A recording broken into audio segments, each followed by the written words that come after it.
All right, good morning. On the 31st of this month, the Tulsa County Sheriff's Office was alerted to the human remains found in the area of 5900 North Xanthus Avenue.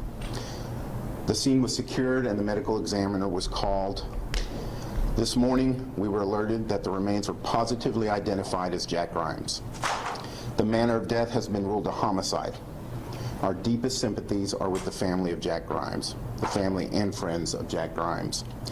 Jack was last seen in the company of Dwayne Selby on or around October 22nd, and they were reportedly in Jack's red Ford Taurus. Both were supposed to be going to Fort Worth, Texas to a horse show. On October 28th, Jack's red Ford Taurus was recovered at Mohawk Park. Dwayne Selby remains a missing person at this point in the investigation. Dwayne Selby's mother, Glenda Parton, who is also a current missing person, was last seen on October 25th in her red Kia. Glenda's red Kia was found abandoned on Highway 75 in the area of 56th Street North on October 26th. We currently are searching the area where Jack's remains were found for additional victims, for we cannot rule out the possibility that Glenda and Dwayne have also met with foul play. This investigation is in its early stages as we are still working through evidence and timelines.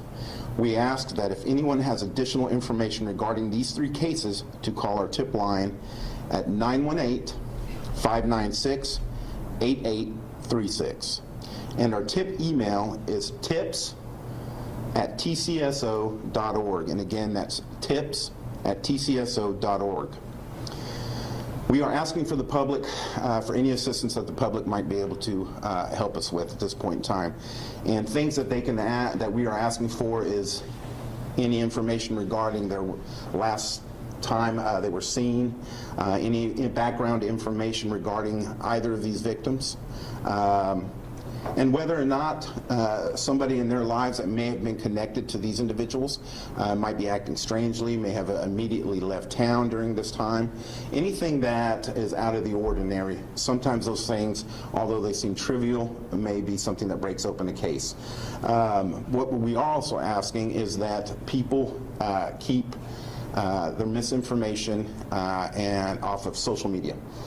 It convolutes the case, and it also impacts the families and potentially this case. We have certain facts that we have to keep close to to the investigation to protect the integrity of it, and there are things that we're not going to share on social media. But misleading or putting out theories and things like that can damage a case. And again, more importantly, it can impact the family with false hope. And that's not what we want to do. We are in contact with the family, and we will remain so as this case progresses. But again, I would remind you, it's still in its very early stages. There's evidence that we still need to work through. There is searching that we still need to go through, because we have two people that are still unaccounted for and are, at this point in time, until evidence presents itself, is still missing person cases. And of course, that's Dwayne Selby and Glenda Parton. These three were related, not only familial, but in business, which would have been the horse business. And so there's different things that we're looking for and different leads that we're following up at this point in time. The search, as I stated earlier, will continue today and into the following days. We would ask you that if you are going to go up there, that you stage in the area of 59th Place North and Yorktown Avenue. There's a parking space area for you guys to stage at. We ask that you stay out of the search area as we are conducting not only foot search, but cadaver dogs and, of course, drones in the area.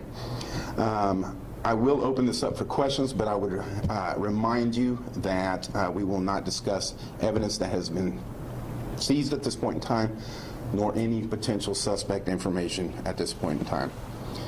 At this time, we'll open it up for questions. Did the medical examiner reveal the shooting, stabbing, strangling, anything like that? Right now, it's manner of death as a homicide, but we're not going to discuss the how. What happens to the silver alerts now? Are they taken down? Is it modified? For Jack, it'll be taken down, obviously, because he has been recovered, but the missing persons alert will still be active for Dwayne as well as Glenda. Yeah, I know you mentioned that you don't want to go into details on a potential suspect. Do you have someone in mind at this point? We're following up on different leads at this point in time, and that's all I can discuss in regards to suspect information.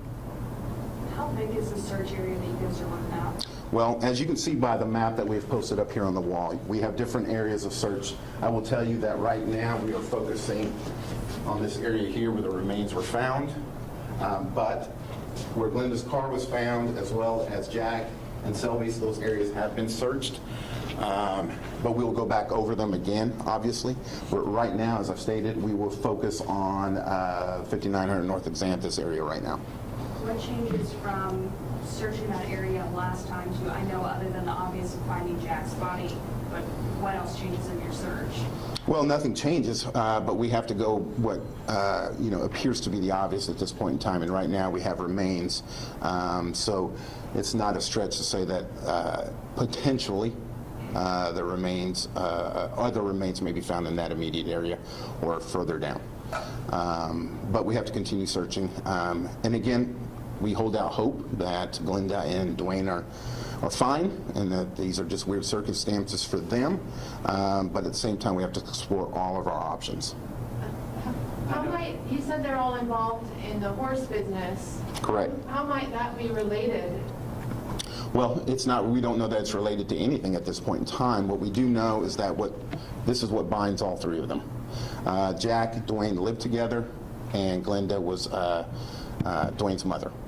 But what's also significant, at least in terms of how they are all related, is that they were all involved in the show horse business. Whether that leads to what happened to Jack, we don't know. It may have absolutely nothing to do with it at this point in time. But what we do hope is that the horse business is pretty significant here in Oklahoma, and if there's individuals out there that can provide any assistance or information that might be helpful in this case, then we would encourage them to contact us. What have been some of the biggest challenges for you guys during this investigation? Well, I think the entire case is a challenge because right now we lack motive.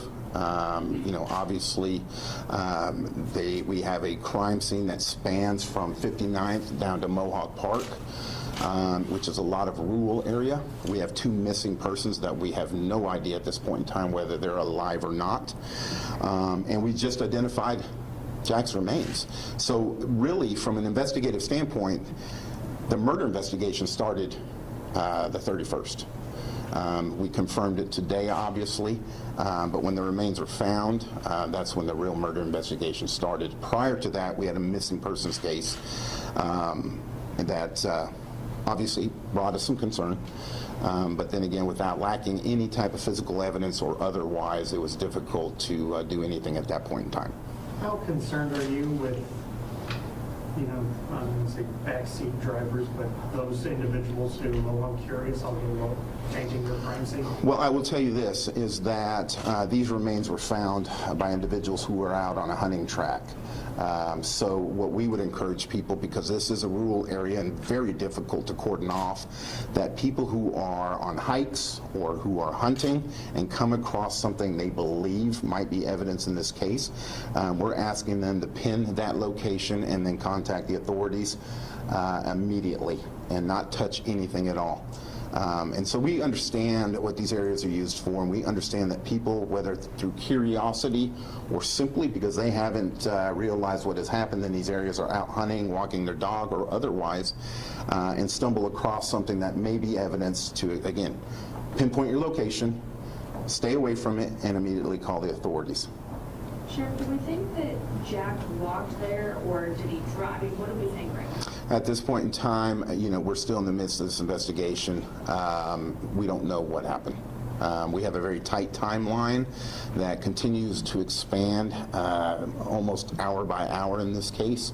And so, as with most cases of this nature, it's going to evolve as we move forward, okay? And we're going to have to take those facts and follow them where they take us in regards to this investigation and how it progresses. Is the medical examiner able to tell how long the remains have been there? They will in time, so the investigation is still ongoing in regards to the autopsy. There's toxicologies, there's a lot of things that still need to be answered and tested. At this point in time, our only concern is that the manner of death is a homicide. And that allows us to proceed forward in doing our jobs. You guys had a person of interest last week you were able to get in touch with and ask some questions. So did you get any information out of that might have led to? We made contact with that individual, and we were able to get some information, yes. And if I'm one of these friends or someone in the horse community and you guys are saying, you know, any kind of information is trivial, what should I be kind of racking my mind for? Well, again, you know, most people who don't have experiences with murder investigations won't know what they have. And that's why we encourage anything that may have been out of the ordinary, regardless of how trivial you think it might be, to contact us. Were there any threats? I'm not familiar with the horse business, so I don't know how rough it is or not, but that's why we're asking for their expertise. You know, I know a lot of money goes through that, and oftentimes when you're dealing with a lot of money, you know, things can happen. And again, I am not insinuating at this point in time, because it is, again, this is cases in its infancy, but I mention only that those individuals who are in that business, and it appears to be somewhat of a tight, close-knit business, who may have some insight in regards to Jack and or Glenda and Dwayne, that to contact us. We'd like to talk to you. Have you searched Jack Grimes' house? Did everything appear normal up there? We have searched numerous places at this point in time, and in regards to the status of those searches, we're not going to talk about that at this point in time. So on Sunday, when we were told about the human remains being found, I know at the time that you guys couldn't tell if it was male or female. Obviously now that's Jack Grimes, but could you not tell it was male or female just because of the nature of the murder, because of the weather? I mean, well, you know, we don't want to make any assumptions when we come up on remains, because oftentimes we can make the wrong one. And so we want to let the experts, medical examiner's office, tell us what their testing has revealed, and we'll go from there. Because sometimes it's very easy to make that mistake, and we don't want to work off any assumptions at this point in time. And so allowing the medical examiner to do what they do, it works for us. I know you can't talk about the Fed's case, but obviously you do have a fourth person missing in the area. Do you find any connection, or even, we've seen on Facebook, oh, there might be a serial killer up there. Can you address that? I can. So we're aware of Shannon Miller. We took the original missing persons case report on him. That has subsequently been turned over to the Cherokee Nation because he is of native descent. And at this point in time, we find no connection between Shannon Miller and these three. But again, we're not ending anything at this point in time. Again, with an early investigation like this, and especially one that is really surrounded with a lot of what-ifs, everything is still open at this point in time. And that's why it's imperative that certain things we have to keep to very close to the investigation to maintain its integrity. And as well as we still have suspects out there. And, you know, so we're certainly cognizant of that moving forward. But we haven't ruled out anything at this point in time. Is 911 still what I call, or since the silver alert is modified, do we need to stick to non-emergency? In regards to what? The Grimes party, Selby. So if you see Mr. Selby, yeah, immediately call 911 and let him know. We'd be super interested in that.